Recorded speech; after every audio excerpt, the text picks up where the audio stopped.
Baik, mungkin mau ditanggapi Pak Sandi, tadi soal adanya maskapai-maskapai yang melanggar penetapan harga aftur begitu, Ya, harga tiket. pertama pertama mengapresiasi KPPU dan juga seandainya ada temuan yang bisa ditindaklanjuti dan sudah disampaikan kalau tidak salah ke Kemenko Marves dan sudah kami bahas di rapat koordinasi ini memang menjadi landasan kita untuk mengambil beberapa pendekatan memformulasikan kebijakan.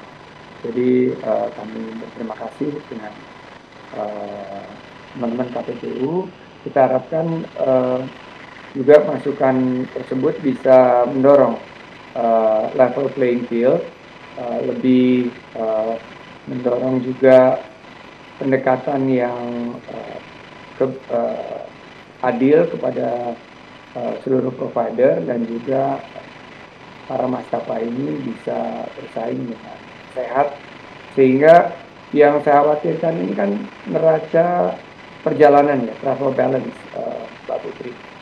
Kita wisatawan mancanegara memang masuk banyak ke Indonesia, ya, targetnya tahun ini 14 juta. Tapi wisatawan nasional kita yang ke luar negeri itu sampai Juli sudah 5,3 juta, ini naik 22,15%. Kalau kita tidak sesuaikan segera, ini kita bisa mengalami peningkatan wisatawan nasional yang lebih tinggi lagi, yang saya khawatirnya bisa meningkat melebihi capaian kunjungan Wisman yang sampai dengan bulan Agustus sudah 9 juta.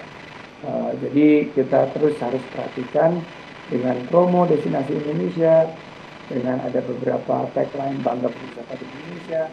Kita harus ciptakan event-event berkualitas, paket bundling dengan Travel Biro, juga dengan Pak Irfan, kerjasamanya, agar wisatawan nasional kita memutuskan untuk berwisata di Indonesia.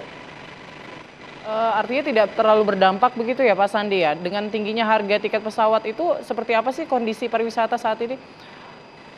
Kondisi pariwisata saat ini, kalau kita lihat wisatawan mancanegara ini masih kuat permintaan, dan kalau kita lihat Bali, biasanya ini kan sekarang ada di low season, tapi per hari ini Bali masih mengalami peningkatan jumlah wisatawan mancanegara. Yang sudah kita lihat penurunannya adalah wisatawan Nusantara. Nah, total pergerakan wisatawan Nusantara sampai Juli ini sekitar 600 juta. Ini ada di batas bawah dari target kita 1,2 miliar pergerakan. Nah, ini berarti harus kita picu terus minat masyarakat terhadap destinasi lokal.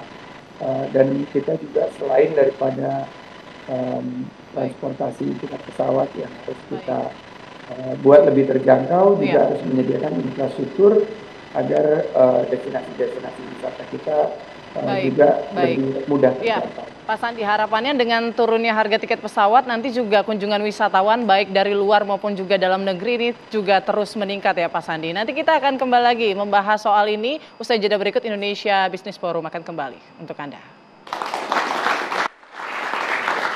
Ya, Anda kembali di Indonesia Business Forum. Saya mau ke Pak Irfan. Pak Irfan, kalau dari Garuda sudah siap belum akan menurunkan harga tiket pesawat domestiknya?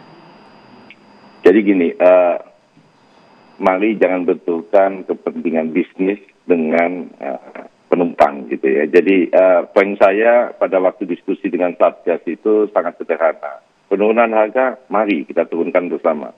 Tapi saya mengajak semua pihak untuk lihat secara lebih detail struktur biaya dari harga tiket. Seperti tadi yang saya katakan, ada pajak, ada biaya bandara, ada biaya pendaratan, yang rencananya mau dinaikkan lagi pula saat ini. Kalau yang pas lagi rame-ramenya jam-jam sibuk dinaikkan, kalau jam biasa harga yang sama, dan lain-lain segala macam. Termasuk mungkin apakah struktur biaya di Garuda itu nggak efisien, apakah gaji Irfan ini mesti diturunkan gitu Pak Sandi ya, kegedean gitu misalnya, dan lain sebagainya. Jadi kita buka aja sama-sama dan kemudian kita putuskan bersama, yang ini nggak boleh dibebankan penumpang.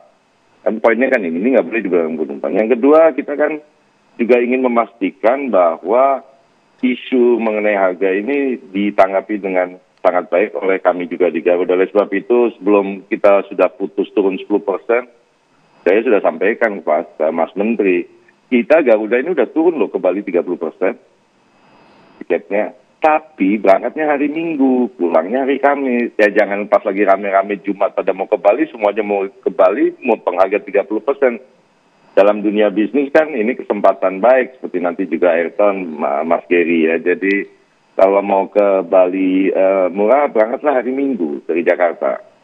Ya kan? Dan kembalilah hari Kamis gitu kan. Karena Jumat, Sabtu, Minggu, ini berapa minggu ke depan aja kita sudah penuh. Dan yang kedua, yang terakhir, saya kadang-kadang suka garuk-garuk kepala bahwa isu harga tiket ini naik. Tapi problemnya Garuda yang katanya harga tiketnya paling mahal, kuartal kedua kemarin naik jumlah penumpangnya 35%. Baik, jadi Garuda masih belum siap begitu ya untuk menurunkan harga atau bagaimana? Siap sekali. Kalau harga aftur turun, ya kenapa kita nggak turun ya Mas Menteri. Terima kasih.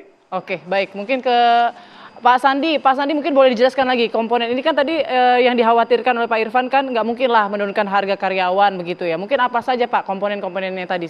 Apakah afturnya bisa turun, kemudian PPN-nya bisa turun juga? Bagaimana Pak Sandi? 3 komponen yang menurut saya yang bisa segera untuk disesuaikan. Waktunya memang tidak bisa instan ya, tapi butuh waktu, tapi paling tidak penyesuaiannya bisa lebih cepat, yaitu 1 masalah pajak, 2 masalah bea, dan ketiga adalah aftur. Nah kalau dari 3 ini dampaknya kita bisa lihat simulasinya menunjukkan bahwa kemungkinan besar bisa diturunkan atau harga bisa termoderasi sekitar 10%. Tapi tentunya kan kita berharap kan Pak Irfan ini pebisnis handal ya, dan maskapai favorit kita semua ini Garuda kan dengan tingginya demand, dengan bertambahnya jumlah seats dan bertambahnya juga ketersediaan kursi, dan di liburan Nataru ini mestinya kita berharap ada penyesuaian dari harga itu sendiri, karena kan begitu demand-nya meningkat, supply-nya juga meningkat, kita harapkan harganya jauh lebih terjangkau untuk masyarakat. Baik. Bukan hanya pariwisata ya, tapi juga ingin pulang ke kampung halaman dan lain sebagainya. Baik, tadi Pak Sandi juga mengatakan kebijakannya di sebelum Oktober, tapi implementasinya diusahakan sebelum akhir tahun. Nah, kalau dari Mas Giri sendiri, ini kemungkinan sebelum akhir tahun turun, tapi kita tahu akhir tahun selalu high season, harga tiket di mana-mana mahal. Nggak cuma harga tiket mahal, harga hotel juga mahal. Oke. Kalau misalnya kita diharuskan mungkinkah turun di sebelum akhir tahun? Ya bisa. Tapi cuma berapa minggu, habis itu liburan Nataru udah pasti naik lagi. Kalau misalnya memang tadi Pak Sandi menghimbau agar kita turunkan harga tiket di high season. Oke, mohon Pak turunin harga hotel juga Pak di high season. Ya, dalam arti demand lagi tinggi, emang ini waktunya buat mengambil untung. Makin banyak untungnya bagi hotel atau bagi airline, itu bisa menurunkan harga di off season, di mana itu yang dibutuhkan buat memicu yang namanya induced demand yang bisa mengalirkan pergerakan yang sustainable, yang bukan yang non fluktuatif per season gitu. Jadi kalau memang itu ini nggak cuma di maskapai. Ya, semua bisnis yang ibaratnya inventory-nya bisa dibilang hampir fixed.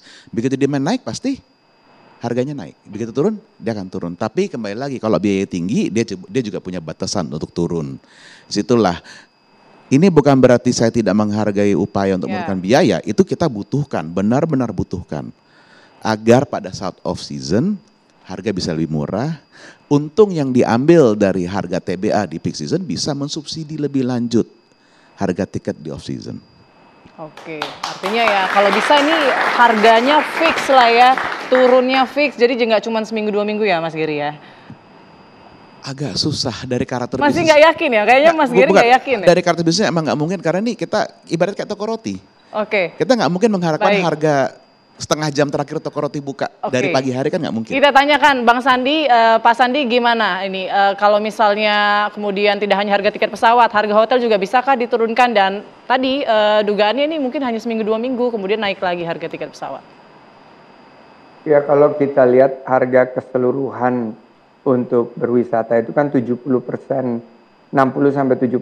itu ada di harga tiket pesawat ya. Tapi kalau pergerakan wisatawan Nusantara ini kan menggunakan jalur udara ini hanya 10%. 80% itu menggunakan jalur darat dan sisanya menggunakan jalur laut. Nah kalau kita lihat ini memang banyak anomali ya. Harga hotel yang biasanya fluktuatif di low season, ini tingkat okupansinya jadi juga sekarang sangat tinggi. Sehingga betul Pak Gary, harganya juga ada di level yang kalau dibandingkan dengan angka sebelum pandemi ini tinggi. Nah, oleh karena itu kita lagi melihat bagaimana bauran kebijakan sehingga permintaan ini tetap berkelanjutan, sustainable, tapi juga layanan produk wisata kita juga lebih variatif gitu. Jadi kita tawarkan homestay, kita tawarkan juga beberapa seperti di Mandalika ini ya, di belakang saya ini kan sebentar lagi ada MotoGP. Di sekitar lingkar 1 dari sirkuit ini kita tawarkan juga melalui desa-desa wisata yang mampu untuk memberikan penawaran biaya akomodasi yang lebih terjangkau. Baik. Terima kasih banyak Pak Sandiaga Uno, Menteri Pariwisata dan Ekonomi Kreatif. Kemudian juga ada Pak Irfan Setiaputra, Dirut Garuda Indonesia. Ada Mas Gary Sujatman, pengamat penerbangan. Ada Pak Budi Joyo Santoso, anggota KPPU. Dan juga Mas Iwan Hidayat, influencer. Terima kasih Bapak-Bapak sudah hadir pada malam hari ini. Kita tunggu kapan kemudian harga tiket bisa turun begitu ya. Saya Putri Windasari pamit, terima kasih. Sampai jumpa.